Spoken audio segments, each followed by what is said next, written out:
Накануне окончания священного месяца Рамадан все женщины заняты подготовкой, в основном приготовлением еды. Угощать гостей в этот день считается богоугодным делом. Прилавки столичных магазинов забиты фруктами и восточными сладостями. Однако мясные блюда в день разговения будут главным в меню. Поэтому хозяйки первым делом идут в мясной отдел. Заготовку сделала. Сейчас я беру мясо для брата. Беру много, потому что семья большая. Все будет национальное. Жижгал наш, отбивные, запеченное мясо, тефтели, котлеты.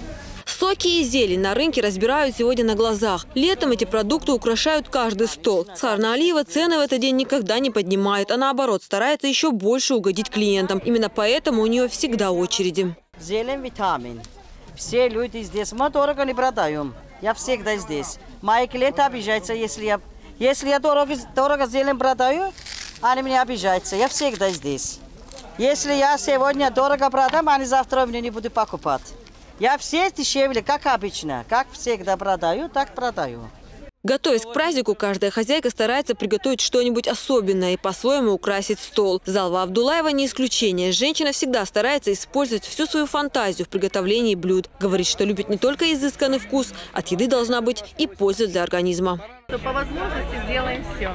Обязательно фруктовые салаты, как обычно оливье, овощные торты, жижик обязательно. Чеченские женщины весь день до праздника проведут на рынке, запасаясь продуктами. Ну а готовить блюдо прекрасная половина начнет уже ближе к вечеру. При этом, как признаются домохозяйки, они не будут чувствовать никакую усталость. Ведь это один из любимых праздников всех мусульман. Динара Мурадова, Хава Жамулнаев, Джамил Хаджалиев. Новости.